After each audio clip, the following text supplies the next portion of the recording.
Hey guys, it's Caden. Welcome to another Autism Digest interview, where today we have someone who I'm really excited to talk about. She's a composer, she's based in Australia, she's on the spectrum and has ADHD, and she actually regularly hosts neurodivergent artist meetups in Australia. She is Nat Barsch. Thanks for coming on, Nat. Thanks so much for having me, Caden. It's really awesome. It's very early here, but I was very excited to set my alarm to get up and chat to you. Thank you, ma'am. All right. My first question is, for those that may not know the name Nat Barsch, do you mind telling us your story in your own words? Yeah, sure. So I'm a pianist and composer, and I live in Melbourne, which is down in the south of Australia, which is very, very far away from Ohio. I started playing piano when I was 4 years old and had, classical piano lessons. And then I guess I had a really unique experience of going through most of my life not knowing that I was autistic or ADHD. And I'm one of that group of people in the world that's finally discovering who we really are. And so that was really exciting. And looking back, I think I realized that my neurodiversity is the reason for why my music sounds the way it does, and also why it maybe has had some success as well, because music is my autistic special interest. And so I will happily work on it 7 days a week, 12 hours a day, which is not to say that I should do that, because I also look after my family and try and take care of myself. So I don't want to work too hard. But it's meant that I've always been very focused on my music and developing my career at times where other people might want to have a bit of a break, like when I wasn't a mother and I had a baby, my son Will, who's nearly 8 years old. And it was during that time that I actually made my most successful album of lullabies that my son was listening to while I was composing them while he was falling asleep as a newborn. And so at the moment I've released 9 albums, and I've performed all around the world, including places like Royal Albert Hall in London and the Sydney Opera House and the Oslo National Theatre. And because I'm autistic, I also have to be honest and say sometimes it's in a small room at those venues. I have to make sure that I don't give the impression I've actually performed on the main stage of the Royal Albert Hall. But my career has grown over the last few years and taken me to some really wonderful places. I've performed my music in a Japanese temple, the Australian bush, and all sorts of festivals and places that also reach the neurodivergent community and families and all sorts of people.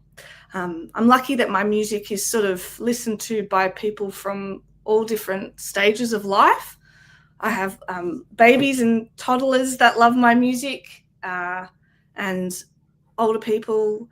And my music is very meditative and soothing. And that means that I've been really honored to know that some people choose to play my music during incredibly personal moments, like while they give birth to their baby, or as a family member is passing away, they choose my music for those moments. So even though I talked about the fancy places I've played, actually the most important and meaningful thing is that people choose my music for those types of moments where I'm not even around. It's just my recordings that matter the most.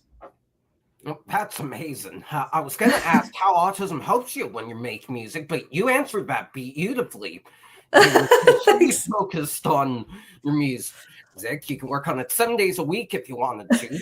You're creative when picking the venues to play the music. the Japanese temple, and Australian bus is definitely a unique one. Very broad.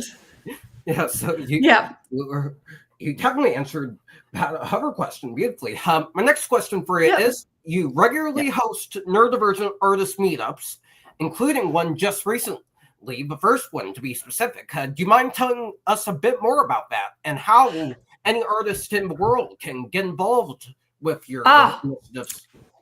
Yes, I wish I could say that I host them regularly, but I don't have the resources to do it all the time. But I have so far hosted 4 meetups in Melbourne.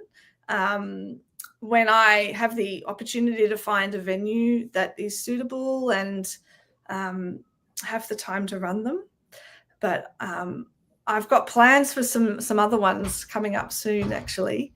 And it's very special, I think, to have the opportunity, because I'm in Melbourne in my music career. I've been working in this music scene for maybe 17 years. And I started out in classical as a student, but then when I became a professional, I was working in the jazz scene and in indie rock, folk music, different genres, and now have kind of come across into classical music again. And so it means that I know all these different musicians and different types of musicians in the industry. And over the years, when you're a musician, you sometimes have the opportunity to do like industry networking types of events where you might go and meet other musicians, or it might be record labels or other people in the industry. But I'm sure you would agree that sometimes social events aren't very well designed for autistic or ADHD people. They can be a little unstructured or too noisy, too many people talking at once. It's such a source of anxiety for a lot of people. But I think for musicians, it's kind of extra complicated, because musicians are often the types of people that feel most at home when they're just working on their music. So it might be when they're on stage or when they're in their studio, they're completely comfortable. And then that interpersonal work that you have to do to build your music career is sometimes the trickiest bit. So I often say that I find it easier to play a concert in front of 10,000 people than have a conversation with 5 people. Because then I'm stressed so much about, is it someone else's turn to speak yet? Have I been talking for too long about something that I've been doing? I missed what that person just said. I would love them to repeat it. And especially as someone who grew up not knowing that I was autistic, I didn't have the opportunity to develop those neuro-affirming skills to kind of be comfortable being who I am out in the world.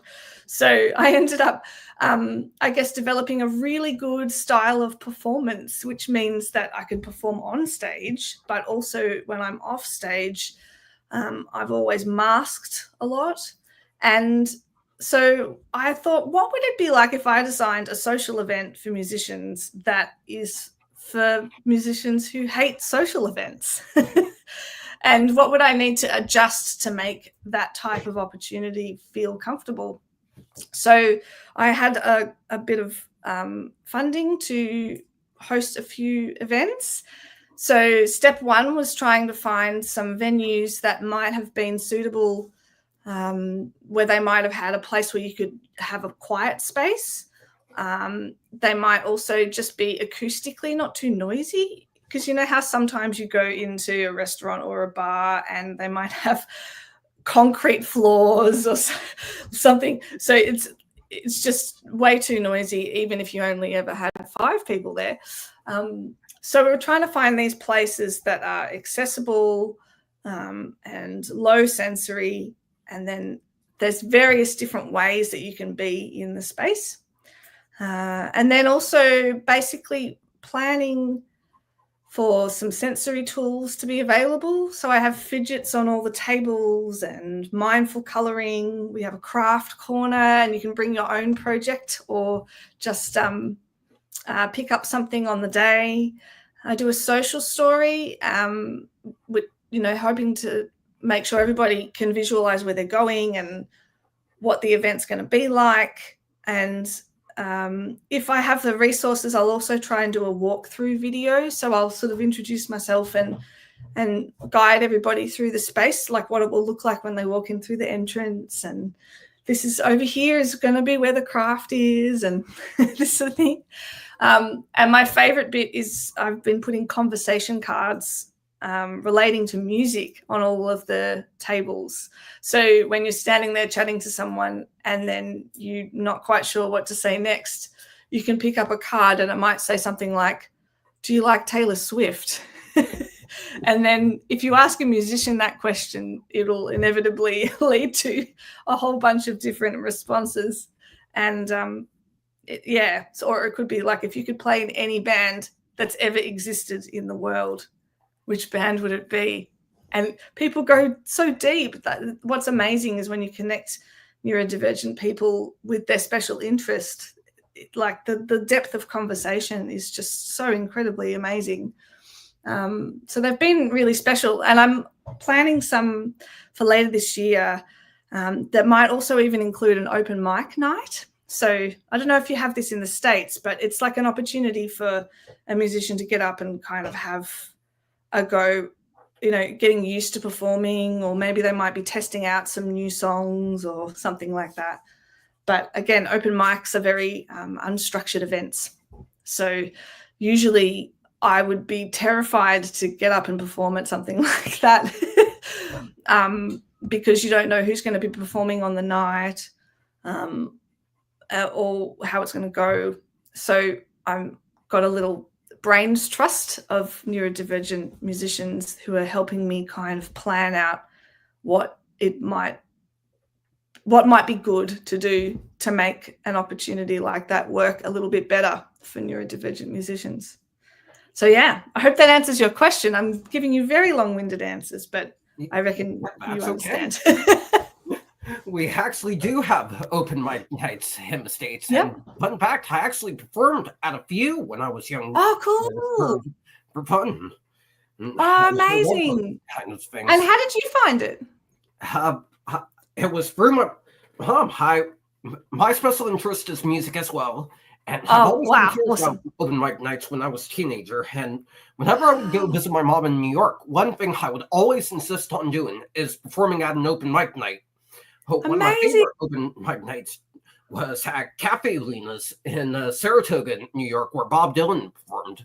So that was a very cool experience. My next question for you is, what's your advice to anyone, neurodivergent or not, that wants to make it in the music industry? I'll probably give you another very long-winded answer. It's a very, very complicated and difficult industry to work in. It really is. I think people, when they start out in music, they think it is going to be a certain way. And then even if they reach a lot of career success, they imagine what they think it will be. But then the reality is somehow a little different. And I think we have these ideas in our minds of, what a rock star's life might be like, or a successful classical soloist. But really these days, because the music industry is very fragmented, the streaming services have meant that it's really easy for people to put music up and share it with the world. Whereas when I started out in the music industry, it was before Spotify and all of the other ones. And you had to wait for that big break. Would you find a record label who might be willing to sign you to help you release your music? And then if that didn't happen, then you had to kind of go it alone. And it was really hard to figure out how to share your music with the world. it was easy to share your music in your hometown. You know, you could make CDs and put them in your local retailer, or you know, play live shows. But reaching to Ohio with your music was really difficult. But then with streaming services, it meant that it sort of democratized music. So people could now find a way to get their music released with a label or without a label. And so that, in a way, has been a wonderful thing for developing an audience. But then there are some really difficult sides to that as well, because the way that artists earn money from their music has changed a lot. So most of the time, people who are doing albums and investing a lot of time and money into them might not earn much money from the albums that they make. And it means that there are so many other jobs that you have to do yourself to make it financially viable. So people graduate from a music degree or, you know, or college, and they might play their instrument really well, or compose or produce music really well. But then all of a sudden you realize that you also have to be really good at social media, marketing, publicity, graphic design, all of these other things. And I think the people that end up being able to, I guess, survive in the industry are the people that have a bit of extra support with those things, or are interested in learning those things and feel comfortable doing them as well. And I also think, especially now that there's AI music that kind of gets in the way of, like, it sort of competes with particularly instrumental music like what I make. The best advice I could give anybody who works in instrumental music is that you just have to be really authentic and true to who you are. You know, there's no point trying to make your album sound like someone else's, because we can have computers that do that anyway. What really matters is that there's a part of your story and a part of your sound as a musician that is authentic to you and is human and real, and you feel great about sharing that with the world, because you don't want to lie on your deathbed one day and be going, oh, I'm really glad I got on the peaceful piano playlist. I think what you'd like to be doing is lying on your deathbed going, oh, I'm so proud of that album I made, and I'm really glad that I put pedal steel on it, or I decided to experiment with this style of beat making that I hadn't done before, and it was a challenge, and I'm so glad I did it, you know. So you've got to make sure it's personally fulfilling, because the workload is so hard and it's so competitive. And yeah, so just like be yourself and be prepared to work 7 days a week. Sounds terrible, but it's just kind of the reality, I guess, for a lot of musicians anyway. That's really good advice. And I especially love how you brought up AI in music, in any industry. Yeah. AI has been a really big issue. I'm in communications right now. I specifically want to go into a career involving a non-profits communication field. Amazing. But the problem is AI can easily do it in a second. So those careers are going to be harder to come by. So my parents to get me into IT, technology, those types of fields. And I'm definitely open to it. And my parents always say that they don't necessarily care what the degree is in. They just care that you finish what you start. Yeah, and it's hard, because when the industry is changing, you know, what you started and how you're finishing is it's constantly evolving. It's like the way that you might be a journalist or be a musician it's so fast paced. And but it's funny, it's something that I just thought about though, about media and communications and AI, is AI can, yes, like spit out an article instantly on any topic. But what AI can't do is exactly what you are establishing here, where it's connecting, you know, it's human connection, and you're building relationships with people whose stories you want to share with the world. And I think there's always going to be the need for that, because you can't have an AI bot ask someone what happened when the cyclone rips through their town. That has to be a human being that helps sort of support those stories and those people involved. So I think there'll always be a place for it, but it's a bit like music, where it's just making sure that the way the industry changes doesn't leave too many people behind, and celebrates the beautiful human things about what it is that we do and make. And yeah, but AI can be great too, especially for someone who is overworked and struggles to keep up with all the tasks. So somewhere in there's a middle ground, I think. I absolutely agree. My last question for you is, what does the future hold for you besides the next few neurodivergent artist meetups? Do you have any albums you're working on? Well, I released an album last year that I'm really proud of, called Forever Changed. And it's an album of lullabies, but I say that in a very, very loose way. It's a very loose interpretation of the word lullaby. It's basically soothing music that's inspired by my family environment. But more specifically, it's an album that's celebrating the discovery of my autistic and ADHD identity. And it's exploring what musical qualities are soothing and regulating for neurodivergent people compared to the neurotypical population. Because often when we think about relaxing music, we're thinking about someone putting on very quiet, gentle piano music or something like that.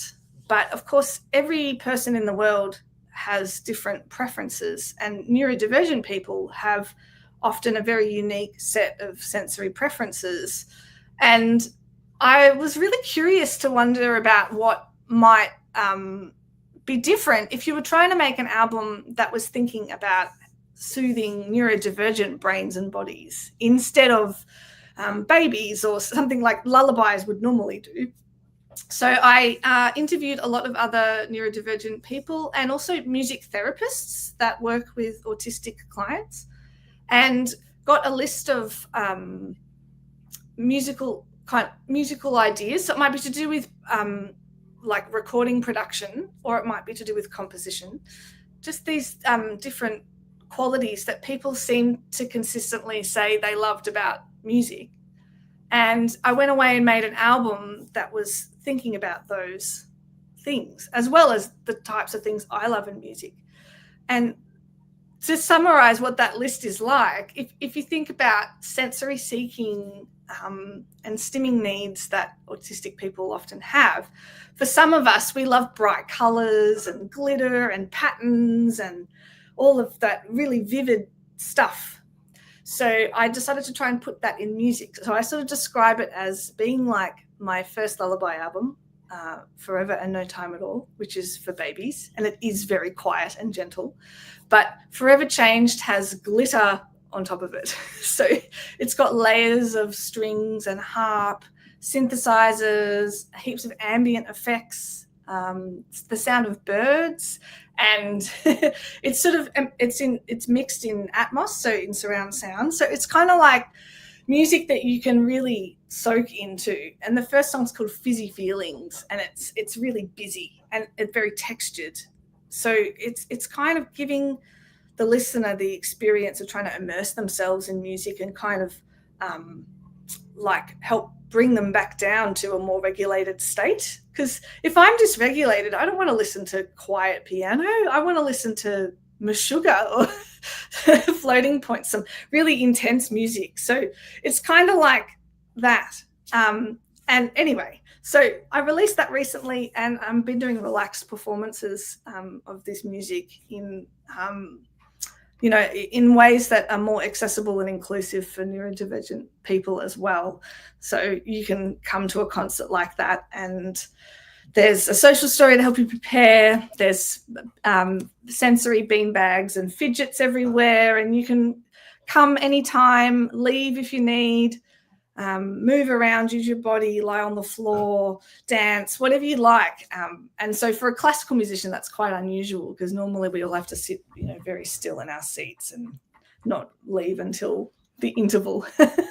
So it's trying to break down those barriers and make people's enjoyment of classical music, more inclusive and accessible. So that's what I'm working on. And I'd love to know what you think of that album and whether it soothes some fizzy feelings for you.